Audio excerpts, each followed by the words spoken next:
All right, let's go ahead and kick off. Welcome everyone to the Consumer Reports Digital Wellness webinar. We're going to be talking today about the marketplace of VPNs to help you understand, first of all, if you need one, and then second of all, if you do, which one you should pick from the large number of options available to you. So today we're going to give you guys a little bit of introduction to who I am and some housekeeping. We're going to do a overview of what a VPN is and how one works. We're going to get into the VPNs we tested, how we tested them, and what we learned from testing them. And then we're going to drop in some recommendations for you all to operationalize, and then hopefully get a time to take all of the excellent questions that are already rolling in. I'm very excited to see the hefty level of engagement, although I expect nothing less from y'all who have been coming to these webinars over some time. So before we get into any kind of housekeeping, I would love to introduce the star of today's show. Yael, you want to come off mute and tell people who you are and why VPNs are of interest to you? Sure. Hi, everybody. I'm Yael. I'm an investigative tech reporter at Consumer Reports, and I work on a tool called Security Planner. And I started looking at VPNs for a really long time, back when I was a freelancer, and looked at some of the difficulties in evaluating them. So I was really excited to work with Steve Blair, CR, in kind of looking into some of the issues and figuring out what recommendations we can make. And we're really excited to jump in with you. So thank you for being here. Thank you for the report. So just a bit of housekeeping before we go back to Yael, and hopefully she'll do a lot more talking than I will over the next little while. But just some housekeeping information. We're going to be diving in deep with VPNs today. We're not going to hold back, which might mean there's a bunch of acronyms that come flying by. If this feels like you're in the deep end, just flag things as they happen. We'll try to explain them as much as we can. The Q&A is your friend in this regard. We will do our best, but we also do want to give people who have some technical knowledge as much information as we can today. So be forewarned. We are recording this, which is good news for everybody here. It means you don't have to get everything on the first draft. So we're recording, which means that we will be sending around a recording of this video and all of the links and ideas that we have here to everyone who has signed up. We will also you should have closed captioning available at the bottom of your screen, which might help with the information as it speeds by. You should be able to toggle that on and off. As I've been saying, Q&A is available to you, and I see lots of Q&A already popping up, as is the chat. So please take advantage of both of those opportunities today. We will be using chat to drop a lot of links in that kind of backup or give more context to the things we're talking about. Finally, I want to flag that this is a part of an ongoing digital wellness discussion. So we have a lot of other past digital wellness webinars that should be available to you on our website if you want to go back and see past things like we did about what is broadband and how does it work, or how to use a password manager. Things like that have been part of the stuff we've worked on in the past. I also want to spend a little bit of time on some ground rules for today's conversation. We ask that everyone here assume best intentions, and that means of the participants, your fellow participants, of the volunteers you may interact with here, and of course of the speakers, myself and Yael, and other CR staff. We ask that you be mindful of understanding that fellow participants are coming from very different experiences. Some of you may be VPN experts, some of you may just be dipping your toe in the water. There are no stupid questions. Please also remember to speak with your own perspectives and stories and refrain from any kind of personal attacks. And I would just say, by attending this webinar, you are agreeing to these ground rules. And this means that if you don't adhere to these rules for whatever reason, we do have permission to remove you from this discussion. That's not going to happen today, but it's likely, it's just nice to get that out of the way early. So let's talk about VPNs. We are here today because of a new study that Yael has helped write. And in fact, I should remember to introduce Steve. Steve Blair is the person who you're going to be getting a lot of your questions answered from in the Q&A, and Steve was the person from our testing team who helped put all of this together. We have a new report. a new study from Consumer Reports, which tested the privacy and security of 16 different VPN services as they ran on Windows 10.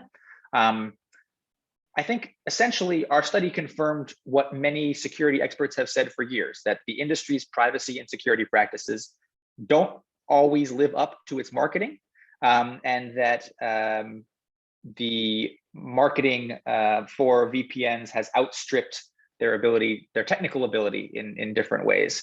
So we're going to be diving into that, and we'll give you a sense of all the different VPNs we tested, how they stacked up, and what we used to decide on our criteria about how to test them. But hopefully you'll walk away today with a better understanding of whether you need a VPN or not, and if you do need a VPN, which VPN might be right for you. Okay, I've said the phrase VPN maybe 30 times so far. Yael, what is a VPN? Sure. Yeah, a VPN is a service that routes the data sent to and from your computer or phone through the VPN servers or servers it rents. So it can be used to hide your web traffic from your ISP, but the VPN actually sees that traffic. So basically you download some software on your device, and when you're logged in, the VPN gives you some protection. When you're using the free Wi-Fi at an airport or a library or a coffee shop, it makes it harder for the network administrators to see what you're doing online. And we're already sort of getting questions, lots of different questions about different platforms that VPNs are used on. Can you tell us a little bit? We tested everything on Windows 10, but VPNs work with basically any device that connects to the internet? Yeah, there's VPNs that are available for your phone and for Macs, etc. We did test them on Windows 10, but when we looked at the documentation, that would be the same for if that service is also available on iOS or Android or on a Mac. So we're talking about that particular tool as a way of understanding who we have on the call today, and just getting a sense of people's current versions, your expertise, what you already know about. I'm gonna you should have a poll popping up on your screen right about now. Do you use a VPN? And kind of a little bit how you use a VPN. Do you use it for personal reasons? Is it something that you use for work? I myself just turned off my work VPN to join you all today, just to make sure that my traffic was running as smoothly as possible, so my witticisms wouldn't get lost to the world of the internet. But yeah, this is a thoroughly unscientific poll, just to give us a sense of who we're talking about today. And if you don't see a poll on your screen, don't worry too much about it. You can just jump in the chat and answer the question. Looks like we got a pretty, looks like on total about, if I can do this quick mental math, it's looking like about 40% of people on the call today use it in some way, shape, or form. A lot of personal reasons, maybe 50%, 55% don't use one. This is very useful, and it will help us as we go. But the good news here for folks, I'm going to end this poll now and share with you what we think we learned. Is that we'll have some space for all of you to plug in. If you're using one, we'll tell you more about how you should be thinking about your VPN. If you're not using one, we'll try to help you figure out if you should be and how those VPNs work. I want to move right along to our next poll. This is a true and false question. True or false? A VPN will ensure you remain 100% anonymous online and no one can see your data. Let's see how well you guys trust your VPNs. This is a question of understanding how a VPN works and what a VPN does. I think a lot of you are guessing that anytime we ask a true-false question here at Consumer Reports, we're doing that to teach. A lot of you are saying false. And I think that as this is a thoroughly unscientific poll, I will go ahead and close it there. 86% of you said false. That is correct, 100%. There's almost nothing on the internet when you can say with 100% certainty it's a silver bullet that will protect you in all these different ways. And VPN is one of those things. It's possible that your VPN service provider and its business part it certainly will not make you anonymous. And what it will do in some cases is hide what you're doing from your ISP, but it will not, it is not a silver bullet, and we should not treat it as such. Yeah, anything to add to this question of what a VPN does or doesn't do here? Yeah, totally. I think that there's other ways that companies can track you. So a lot of people think that using VPN will make you untrackable, but there's actually, it's not just your IP address that is used to do that. There are other ways, other things that people can do. So, all right, I'll keep trucking here. Yeah, tell me again, who is the ideal candidate for a VPN? Who should be thinking about themselves like, I need one of these? Sure. So I think the most important thing is if you already are doing things that'll protect you more broadly. Like if you already have a password manager and use multi-factor authentication, and then you just want like a small layer of protection in addition to that. Or if you know the network administrator of where you're using the internet and you want to make sure that they don't see what you're doing online, I think that would be a really good use case. But for people who just want a layer of privacy and security and are not doing those other things, I would definitely say to do those first. I was talking to thank you, Em. In chat here, someone is noting that I said ISP, that is a internet service provider. So that's the person who, or the company that actually connects you to your internet. So a lot of folks, I think, maybe some of you on this call view VPNs as something that will improve my security online. And what I just heard you saying, Yael, is, yeah, that's kind of true, but it probably shouldn't be your first line of defense. And there are other things that, if you're just generally a privacy or security conscious person, there are other things that you can do that are probably more important to your digital anonymity. Is that right? Absolutely. Yeah. And there's a question actually that Steve answered in the chat about like, do you need to use a VPN for your bank website? And bank websites already have HTTPS, which is the secure version of HTTP. So using a VPN won't actually add extra protection to that already. So in some cases, the type of protection people want, you're already getting. And I think, if people, well, I guess this is for most of the rest of this call, we're going to help people kind of open up the marketplace of VPNs and talk about what is, or like what, if you've decided you do want one, how to know if it's a good one. But is there anything else that you think, like, you like to tell people as a sort of expert in these things who are saying, I'm not sure if I need a VPN? If you're saying I'm not sure, is that the same as saying you don't need one? Well, I usually ask people, what do you want a VPN for? And if they can't answer that question, or if they just say, oh, I just don't want to get hacked, then, and they're not using these other steps, then I'm like, there's other things that'll solve that problem. I do think, yeah, that makes perfect sense to me. And I do think there's a lot of confusion just in general about all of the different types of security and ways to just keep yourself secure online. And we're trying to differentiate here very particularly just virtual private networks, not many of the other things that might be part of the puzzle of keeping yourself safe. So I would invite people, we're already seeing a pop-in conversation in chat and in Q&A. This is great. We love it when y'all share information with each other and knowledge with each other.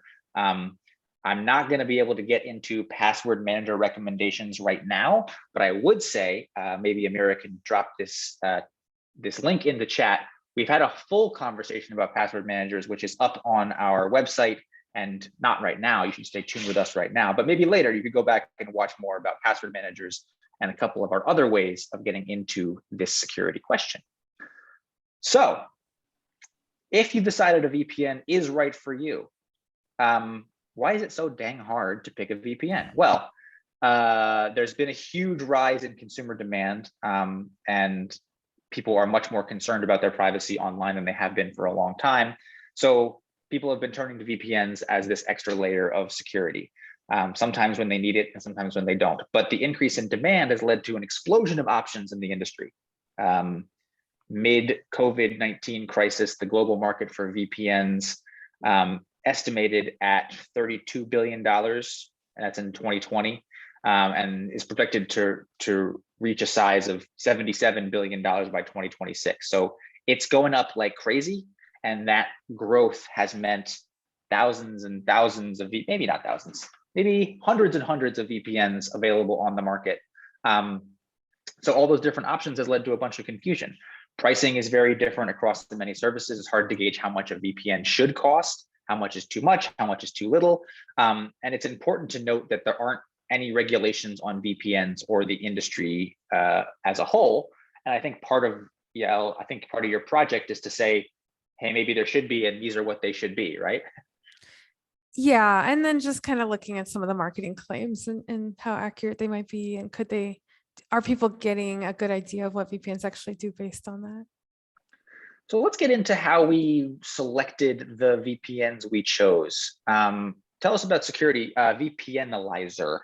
Yeah, we used the VPNalyzer tool that we featured on our webinar last year. So that was fun. Shout out anybody in chat. Were you here last year? Have you come back for a second conversation about VPNs? Just say hi. And then we looked at 16 VPNs more closely, based almost entirely on market share, and we looked at their security practices. Is their data being leaked that made it vulnerable to criminals or other attackers? We looked at the privacy policies and how personal data might be used. Obviously, people who want a privacy product are concerned about how the companies themselves, like who they're sharing that data with. And then we looked at some of the, like I mentioned, the consumer-oriented language on the VPN's website. Was there hyperbole? Were there unrealistic promises? If people take it all at face value, would they think they had more protection than they really did? To answer Pamela's question, we're going to be going in this webinar to the 16 of the 51 that we tested, that we dove further into. So the VPNalyzer we used to sort of screen a bunch of different options. And then for this report, we really dove into the 16. But there is some information in the report, I think, about some of the other ones we didn't necessarily run through the rigorous test. My goal here for everyone is to leave understanding, if your VPN is not on the list of the 16, what criteria Yael and Steve et al. Used, and how you could bring that criteria to bear on your own work. But Yael, tell us about the digital standard and why this is sort of important to setting boundaries for the VPN industry and then other industries online to follow. Sure. Yeah. So we used the digital standard in our evaluation.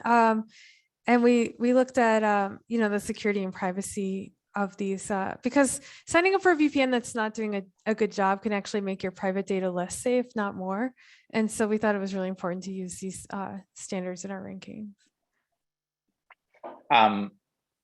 Can you tell us, like, kind of what you like? How do I phrase this question? From a large picture perspective about the digital standard. What kind of things do you think are most important that industry is not doing right now? Like that industry is not doing. There was a lot, actually. So just get to pick one. Yeah, I mean, one of the ones that kind of stood out to me is that even though a lot of VPNs made it possible for security researchers to report vulnerabilities, they didn't have a timeline in which they would review those bugs, and only like a small amount of them said they wouldn't sue people unequivocally for making those reports. So that I found that concerning. There was some stuff about they didn't say whether they would share data in case of a bankruptcy or acquisition. Things like that. So we are going to get into all the ways we did test VPNs, but we didn't test everything.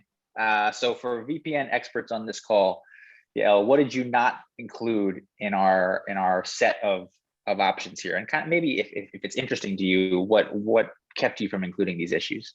Sure. Well, we really focused on privacy and security, so we didn't actually look for performance or speed. A lot of people use VPNs or try to use VPNs for geo-shifting, so they want to see, TV from another country. And that's something that I've tested in the past. It didn't work consistently. and it's not something we looked at. And then there was a lot of stuff that we wanted to look at that just wasn't possible. Like we don't know, even if we didn't find evidence for logging or like data being shared with advertisers, it could still be happening. So unfortunately, no matter how rigorously we validated them, we can't say for certain whether VPNs are doing bad things with the data users give them.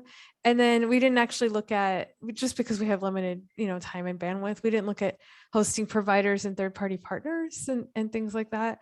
And we didn't have access to the actual servers. So we don't know if the VPN has settings that could be, modified or logged in ways that we're not aware of on the server side.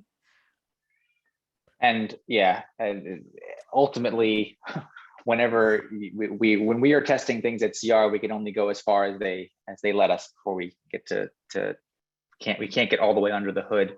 I want to pull something that I just saw in Q&A out because I think it's a nice callback to the question we were already having about sort of who should use a VPN, and I saw something about this in chat as well. So Russell writes, I'm 85 years old and in pretty good health, but I cannot go to many sporting events. We're in a blackout area for the Seattle Mariners baseball team, the Seahawk football team, and the Portland Trailblazers basketball team, and as well as Pacific 12 athletic events. It seems that a VPN can hide your location, and we can receive athletic events even played in on their home locations. So yeah, if you're traveling and you want to access things that are inaccessible because of the country that you're in, or if you want to get around local sports blackouts, that's a pretty good use case, right? Well, some of these places block VPNs, so it doesn't always work. And even if it works one day, sometimes they catch on. So I don't know if it's something that always works consistently, unfortunately. So we can't give that a full bill of good health. You can try it. Yeah. Well, hopefully they're not learning too quickly. All right, here are the 16 that we tested. Yael, how do we pick these 16? It's a lot about market share, right? Yeah, we picked both of these. Most of these were based on market share, yeah.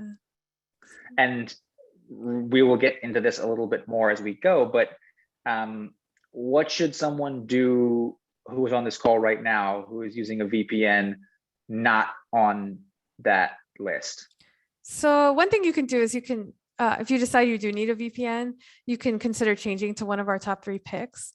Or you can evaluate your own VPN based on our criteria and see how they stacked up and decide if that's something that you're okay with keeping. And yeah, so the criteria, if we will do our best to explain how we did the testing so that you can maybe think about it for yourself. But yeah, we do have 3 we recommend, and generally that might be a good idea to switch over. Let's see here. I want to keep abreast of any questions as we go. Wendy asks, will we be receiving Q&As from the Zoom session in the recording? I can't pay attention to the presentation when I'm reading the Q&As. Apologies for the amount of data and information that we are trying to get you all to open your brains up to at one time. We will be sending around the chat and the recordings of all of the conversation happening here, but we're not able to save the Q&A. So I will do my best to vocalize as many questions from the Q&A as I can so that they are grabbed for the historical record, but we can't necessarily promise to send around all of those answers. I think we will cover most of them live, but there might be some things that fall through the cracks there. Let's see, and someone's asking, the 16 that are on the screen right now, let me be clear, these are just the 16 we tested. They are not in any order in terms of preference yet. So how did we evaluate these things? First of all, as Yael has been saying, look out for sweeping claims, look out for big verbiage that they can't necessarily live up to. Any sort of words or phrases that stick out to you, Yael, as things that are jumping up in your mind? Oh yeah, definitely. I think one of the phrases that's a red flag is military grade encryption. But I would also what does that mean? Nothing? Yeah, it doesn't mean very much.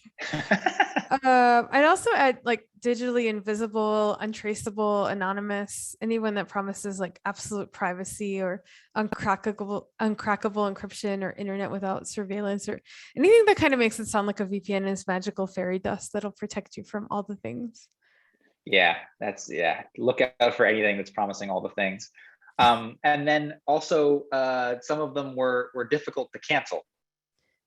Yeah, yeah, we had a couple that you either had to click multiple times or you couldn't just click to cancel. You had to like send an email. So yeah, Did anyone win a badge of dishonor for being particularly difficult to cancel? I'm trying to remember the name of the ones that were hard to cancel. I think Steve looked at those. Steve, Um, if one jumps out for you, Steve, drop it in the chat. yeah. And then what when you're talking about oversight, what are you looking for when you're hoping for oversight? Like, what does that mean for a VPN? Sure. So I want them to have some kind of internal audit and then an external third-party audit. So we look at documentation. So we look for them to guarantee that they would do that in their documents. And then we also want, I touched on this a little earlier, vulnerability disclosure program that allows researchers to report security issues they find directly to the company so the company can fix it before the bad guys find it. So that if they don't have that, that's a concern, but we also want them to say they won't sue security researchers who tell them about these bugs and to have a time frame to review the reports. Yeah, so essentially being open to criticism and having venues for criticism to arrive. Yeah. That's good. That's good. That seems important. And that does not, am I correct in saying that not having those oversight things is not, that's not proof of a negative, right? It's not like necessarily proof that they are bad, but it's one of the ways we look to see whether they're doing all that they can to be good. Right. Yeah, exactly. So yeah, it doesn't necessarily mean that they're not doing this, but oh, and I just looked up really quickly the ones that were hard to cancel. ExpressVPN had an unusual interface to cancel. You had to click off auto renewal like 3 times. NordVPN, PureVPN, and Surfshark made it. I think Surfshark you had to actually send an email in. PureVPN, you had to create a support ticket or use a third-party payment processor. And then NordVPN, you had to click multiple times and then click on an email confirmation, which expired in 15 minutes. So those were the ones that were hard to cancel. That's, yeah, no need for those hoops. All right, let's talk about privacy. What were you looking for in terms of things that fall under the privacy heading? So we looked for there was a lot, like we looked at data sharing. Like, do you say you won't sell, rent, or share personal data unless you need to complete the service, and like define what information you do share and who you share it with. So we looked for that. We also looked for like can users get all the private and public data the company holds on them, and do they delete outdated or unnecessary information when they, either when you cancel or when they no longer need it, that kind of thing. And then how much were you able to see, like their data storage, how they were storing data, whether that was as secure as you'd like it to be? The data storage. One of the things that I thought was cool, actually, there was one VPN that stood out, which was iVPN, because they said that no third parties had any access to their data and everything was hosted on their own servers. And in that case, sort of in the world of Consumer Reports rankings, we can just sort of give them binary scores on this, right? Like, yes, you're doing this. No, you're not doing this. Yeah, well, there was a lot of different specific. Yeah, there was a lot of different categories that, yeah, they had like yes or no scores, like yes, we commit to not. But there was some gradation too, where it's like some of them I like vaguely define the third parties they share with, and others might define them more specifically or list them. What were data control practices that you really worried when you saw them? If you couldn't get your own data, if they didn't list the types of data you could get, if they didn't promise not to collect information from third parties, that kind of thing. Or if they said like, yes, you can get your data, but only if you live in California or the EU. Interesting. So that's basically because we're legally obligated to give you your data, but otherwise we're not going to bother. Right. Yeah. I guess it's more data retention. Yeah. Right. These all blur together. So Right. did anybody do well in the data control and data retention? Like could stand out? I thought like Movad did really well because they don't have data to hand over, including cookie Hmm. data, because they auto delete everything as soon as the browser closes, unless you're using Stripe, which you didn't have to do. So I thought that was really cool. And then they did a good job of sharing the data that they hold with people. And then IVPN, as I mentioned, I thought it was really cool that they all first and third party tools are hosted on their own servers. Yeah. Yeah. All right, let's dig in a little more on the security questions here. And fair warning to people who are not familiar with all the terminology here, it might get a little complicated, but we'll dive in. It'll be fine. So only 6 of the 16 VPNs we looked at had what's called reproducible builds. Why does that matter to you? So you want to, the idea behind it is that you can verify that the code that's running on your computer is the same as what is posted publicly. So you know that there hasn't been any vulnerabilities or backdoors introduced during the compilation process. And then with were there of the 16, oh, sorry, of the 6, did anybody do particularly well of like standing out there, or just like this is a binary thing? 6 of them told us they're reproducible builds and 10 Yeah, of them this is a didn't. binary thing. Like if you have a reproducible build, we can verify that it's the same as what's on the repo. Yeah. And what does it mean if they use a signature to authenticate updates? Yeah. You were So testing this on a Windows 10 system, so you tested it on Windows updates, is that right? yeah, so like the a signature authenticate, like they use what's called a checksum as a data integrity check. And that's cool because you can tell the update's official and it hasn't been tampered with. And that's really important because sometimes like malware peddlers will bundle malicious software with legitimate software and unofficial versions. You could tell that that wasn't happening. And Movad authenticated the signature, and IVPN and PIA used checksums for data integrity checks. So that was really cool. And then one more term here. What do we mean when we say attacks, brute force attacks? Oh, it's when you try to kind of enter millions of passwords over and over again. Or you try to reset the password, I think is what we meant in this case. So like if I'm trying to hack into your account, I might hit 30 password attempts. And if there's no kind of defense, like a CAPTCHA, then that means that a bad actor might get access to that account. And then sometimes they just lock you out, and that can also be bad because I can lock you out of your account by entering an incorrect password over and over again and cut off your access to that service. Right. And so to pass that security checkpoint, they just had to have some sort of defense against, like something that auto jumped on when there's a certain number of attempts to log in or attempts to do something. Right. Yeah, they had to have a defense and also not lock the original user out of their account when somebody was trying to. Right. Right. Okay, I think that let's take a second here, because I saw in chat someone was asking for, you know what, actually I like what's happening in chat. I'm going to let that keep going. I love the ideas, that the metaphors that you all are using to describe what a VPN actually does for a novice or an entry-level user. Let's go ahead and crowdsource that. So do your best to explain how a VPN works and its sort of baseline level. And I'm seeing people, those scroll by. So that's great. Let's keep doing that. All right, let's get into the rankings we actually did. This is the top half of our rankings. And I think maybe the most important thing to see on this screen right now, although you'll see how different things did on all of these questions, is the top line there are sort of the things across the top that we ranked on.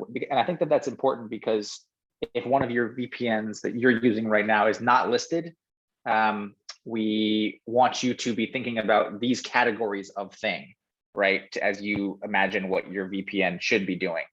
And I'm going to go ahead and move forward.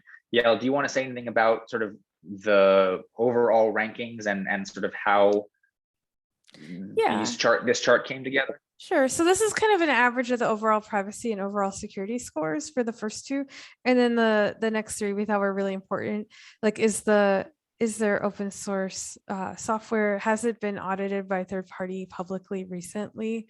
And then do they accurately represent what a VPN actually does on their websites? And can you answer that question from memory off the top of your head about what the asterisk for ExpressVPN signifies? So there was a couple of them that had audits that had been done, but one of them wasn't public. Let me look that up real quickly though. I think actually Amira got to you and got it in the chat faster than we could. ExpressVPN audited its lightweight protocol in 2021, but it did not have a recent audit of its core product. So they get partial credit. There was another one that had partial credit. I believe it was NordVPN. Looks like Nord. Yeah, Yep. they had an audit, but it wasn't. I think you had to be a member to see it or be a member of the press. Logged only when logged into a Nord account. Right. All right. So this is, I mean, and this is the second half of things. And just as a reminder, the first two categories here are a compilation of different things that we looked at. And the last three are a little bit more binary. They get checks or X's. Yeah, I noticed using the tried and true consumer reports ranking systems here, I see a lot of green 1-up arrows, but that's not our best ranking. Did anyone get like fully recommended here? No, nothing got the best ranking. The best ranking. And why, like, tell us about that. What does that mean to you, that there's nothing out there that you could fully throw your weight behind? Yeah, I think there's still a lot of areas for the entire industry to improve. So even though there were, some that were doing better than others, there's still areas where VPNs, like as an industry, can improve. And then we did choose 3 that we recommend. Those are the Molvad VPN, iVPN, and Mozilla's VPN, which actually runs on Molvad servers, right? Right, yeah. So these are the 3 we recommend. If you are thinking that none of them got full green lights, but the one you're using either wasn't listed or is further down the rankings, these are the ones that we suggest you should go ahead and switch to. Let's talk a little bit about that fact that none of them got a perfect score, though, because I think that that's really kind of an interesting thing for us to dig into.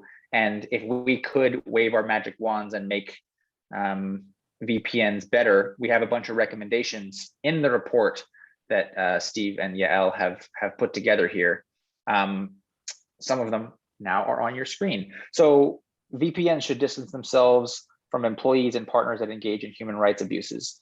That's a really, that's one of those that seems very self-explanatory. What about VPNs is not doing that right now?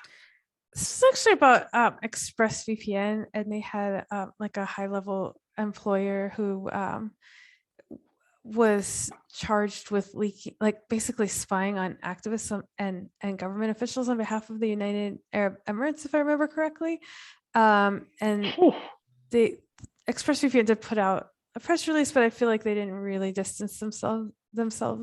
And there was a few other issues that I brought up in the white paper where there had been things that happened in the past that were, I don't know, made people maybe wary of those VPNs. Yeah.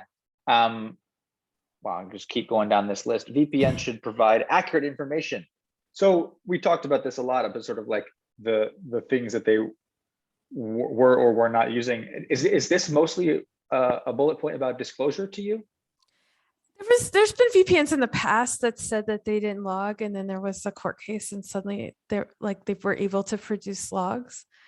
So that was part of it. Another thing we found is that some of these VPNs were logging locally, so there was information that was stored on people's own laptops, which I think people didn't know about.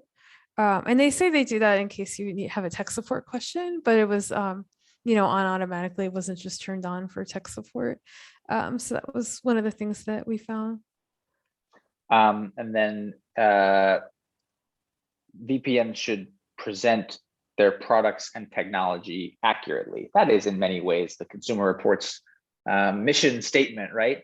Y'all should be telling us accurately about what your product does. And that gets back to kind of the sweeping claims and the big picture things that VPNs are claiming that they can't deliver on. Right. Anything Yeah. else to add to that? Yeah. Our three top VPNs and also TunnelBear were the only ones that I felt didn't have any of these kind of. Oh, interesting. Yeah. So there's that's actually reminds me of something that maybe I should have said earlier. The things that fell outside the top three, there are other VPNs that did a great standout job at one or two things, and should be given credit for that. It's part of the complexity of rankings. So like you just said, TunnelBear is another standout for maybe not bragging too much about what a VPN can do, but the fact that you only have 4 out of 16 that weren't claiming, we'll call it hyperbolic stuff. Not great. Not great. Yeah. Okay, VPNs should let their users know about any security breaches. This is more like disclosure kind of stuff, right? Yeah, absolutely. There's been instances in the past where people didn't know about a security breach until somebody leaked it on social media. It's like, oh yeah, this happened a while ago, and they didn't really tell us. So. Oh, right. We're supposed to tell you about that. And then the last but certainly not least, make it easier for users to opt out if they decide they no longer want to have a VPN.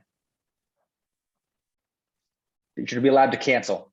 I don't think we need to say too much more about that one. And I would love to get to many of the most excellent questions that have been trickling in over the course of this call. And let's see. Congratulations to Stephen and Mira keeping abreast of all of these different things. One major point here: price was not part of this evaluation. Is that correct? That's correct. Yeah. I want to just say that out loud. And then I'm going to give you a case study here. Someone who has not identified themselves asks, I have a password manager, use Brave browser and DuckDuckGo. So I suspect I don't really need a VPN on my laptop as I'm retired and generally a casual user. What would be the best lightweight, not too much slowing VPN for my phone? I also use Brave and DuckDuckGo, but often need to use locally available Wi-Fi. So the reason why I wanted to ask that live is I think it's a nice case study to think about moving from the sort of Windows 10. How applicable are these rankings that happen on Windows 10 to other devices in the rest of the world? So all of the privacy information that's based on documentation that would apply, and all these VPNs are available on other services, so that part would be applicable. I would feel comfortable recommending it, like for the privacy. We didn't actually do the same level of security testing on those services, so use your best judgment there, I guess. Like I imagine it's just impossible to say, like, if somebody does good in Windows with their how's their iPhone app, like it's impossible to say. But as far as the privacy, that's all pretty consistent. And we have different obviously people's phones and questions along these lines. So to sum up there, or to restate so that I'm being clear to myself and hopefully therefore clear to the audience, the ways that different companies treat your data is usually generalizable. Some of the technical distinctions might be different from a phone to Windows. So we have people asking, is a VPN necessary on my phone? And I think that the answer to that question is the same as, is a VPN necessary overall, right? Like, if you feel that you are doing a lot of traveling and you're doing a lot of connecting to insecure Wi-Fi networks and that sort of thing, then maybe you do need one. But generally, a VPN for a phone follows on the same as a VPN for a laptop. It's kind of only if you fit certain use cases or certain profiles. Right, yeah, and we covered that. We had an article that I can put in the chat about, should you use a VPN, that kind of goes into this in more detail. There are parts of the web that used to be unencrypted that are now encrypted. There's just been a lot of industry improvement. So I think it's less necessary now than it used to be. But there are a few circumstances where it can help, like if you want to mask your IP address and don't want to be easily identified by like a small site where an administrator might look at the log, or if you want privacy from the owner of the coffee shop or college or community center that you're at. Yeah, but yeah, for sure, if you're not using things like a password manager, MFA, or even setting up your browser to have HTTPS on all the time, then you would do those first before considering whether or not you need a VPN. Yeah, it comes down the line. It comes further down the line. Just to state for the record, Mira and Steve are doing a great job of keeping track of all your questions and getting things into the chat. And there's a lot of stuff coming at you very quickly. I want to reassure everyone that all of the chat that's going by and all the links that we are providing will also be provided with a recording of this call as part of an email that will go out probably about 24 hours from now. So look for that tomorrow with all of this information. So you don't need to grab any one moment in time here. It'll all be provided to you again to sift through at your discretion. Here's an interesting question for you. Let's see if I can still find that one. There was a question about payment options. Let's see, did we move that over? I wanted to flag that one about how to pay well. Nope, that one might be gone. Sorry, guys. If anyone wants to resend that question, I can't find it anymore. Sorry about that. People are saying, asking about cost, and Right. all of the ones that we recommended do cost something. Do you have any thoughts about free VPNs? There's a lot of people that just don't recommend them altogether because it's like, how are these companies making their money? Are they doing anything sketchy? There are a few nonprofits that offer free VPNs, and we didn't actually test any of those, but I think I feel a little weird blanketly saying like all free VPNs are bad. But there is cause for concern, because if you're not paying for it, like how are they making money? So I think that warrants kind of looking into more closely. Yeah, that I'm seeing different versions of that sentiment expressed in chat and in Q&A. If they're not making any money, not charging you any money, how are they making money? It's a good question. Yeah. We're getting a lot of people asking about specific VPNs. So let's just go back to, if your VPN is not one of the 16 that we ranked and rated in this report, how do you know it's a good VPN? What should you do? Right. Yeah. So if it's not listed, I mean, you can try to look at some of the, like, do they have a public third party audit? Is it open source? And some of those things you can try to look into. Someone asks, is it worth rolling your own VPN? Is that something? Can you use open source tools to make something for yourself? I have tried to do that with a friend actually who's really good at this. It was incredibly time consuming. We tried to roll our own WireGuard instance. It was really time consuming, and you need like a certain level of technical skill. We did try to use Tailscale, which made it a lot quicker and easier, but you do have to, there's like other steps involved. It's not just like setting it up. You have to like get a droplet, like a DigitalOcean droplet or something like that, Linode, and set that up, and there can be issues there. So I guess it depends, like how much technical skill do you have, and how much I guess pain tolerance. Oh yeah, somebody mentioned PyVPN. That's another one. It's something you can, I think it's cool. Yeah, there's Algo.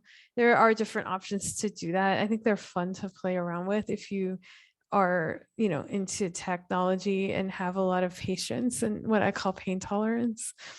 Yeah, that's definitely something people can test out. But if you just want like a free easy VPN and don't mind paying $5 a month or whatever it is, it's save you a lot of time.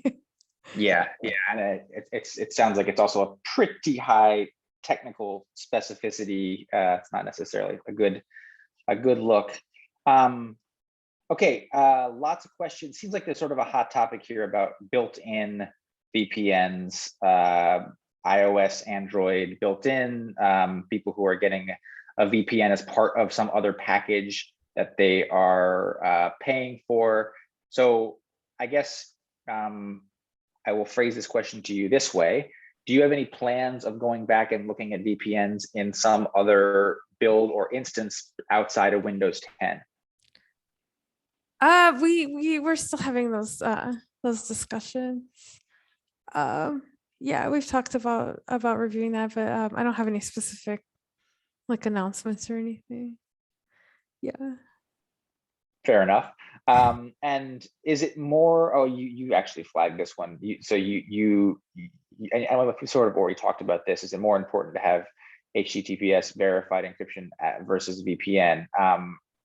We would say HTTPS is further up the hierarchy of need, right? Absolutely, yeah. Yeah, people are still asking for individual things. And I guess we're probably not going to be able to answer these. Any thoughts about different specific VPN X's? VPN specific VPNs. Okay, here's an interesting one. US warned firms about Russia's Kaspersky software day after invasion. Any comment? Any thought about that? We actually included, and this was before that had happened, but this has happened with Kaspersky in the past. And we actually included that in the white paper. And I didn't make any, I think we looked at some of the issues that people had brought up in the past and the mitigations that Kaspersky said that they were taking to address that. So I don't think we gave a specific, like we didn't say like, this is what you should do. We just kind of looked um at that, but I think like for Kaspersky there's other reasons not to use it that we delved into, so you didn't have to actually decide like who's correct here. But yeah, we looked at like there was allegations that it denied, and they had actually moved parts of their business. They migrated some of their core infrastructure to Switzerland, and they have some independent review and analysis of their source code. So, but we kind of left it up to people to decide like what to believe there. I did find that, or I didn't find, people have re-elevated the question that I was looking for before. So I'll go ahead and ask it. Mike wants to know, panelists, I hope you talk about payment for a VPN.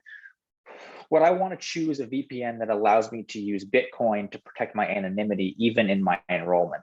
So something that would allow you to not even enter your actual details and billing information as part of signing up for the thing. Right. Yeah, that there are some VPNs that do offer those options. We didn't actually look, that wasn't one of the things that we actually looked into to see like how anonymous is this, etc. So I guess it depends also on like why do you want this to be anonymous? So I feel like that kind of raises more questions. Right, that's interesting. So I guess we come down on that one. Use your discretion, but probably it's more important that they have good data practices than that you protect yourself by being anonymous. Yeah, it's a whole can of worms about like how anonymous like Bitcoin is, etc. Right. Well, we are coming right up to the hour, so I'll say, have you seen any other things stream by as you've been keeping an eye on these things that you want to be sure to answer? There was one thing that I saw where somebody asked about digital fingerprinting. And I think that's really interesting because, a lot of people who use VPNs are like, oh, I might get hacked at a cafe, but a lot of experts are more concerned about ad tracking, and that uses tools like digital fingerprinting that a VPN doesn't actually defend against. And Can you there's tell us also really quickly what digital fingerprinting is? it's a way that you can kind of identify people based on their compute, like what browser you're using, how big is your window, and like other identifying information, so they can kind of fingerprint you and like figure out Right. who you are. And that's something that VPNs don't actually defend against. So like so yeah, that's you're getting like a very thin layer of quote unquote anonymity or privacy, and not the full deal because of things like digital fingerprinting. Or even if you're just logged into, like if I'm logged into a Gmail account and I'm on a VPN, I'm already logged into that account. So there's stuff that people can see even if you are using a VPN, which is one of the things we wanted to kind of flag for people. Gotcha. Okay. Well, then I think I'm going to move us along to thank everyone. Thank you, Yael, very much for being here with us. Thank you all for the questions and the comments. And I really love to see folks in the chat jumping in and helping each other out, both understanding technology and talking about your own builds and what you use and how it's all going to go. And I'm going to, like I said, make sure to keep a copy of the chat, send that around. We've been recording this, we will send that around. There are many, many links and ideas that have been dropped in. And I apologize to those of you who have not managed to get your questions either on air or answered in chat, but we did answer 80 questions, which is pretty good, pretty good. Not too bad, Steve, not too bad, Amira. Thank you very much. Thank you for keeping on top of chat.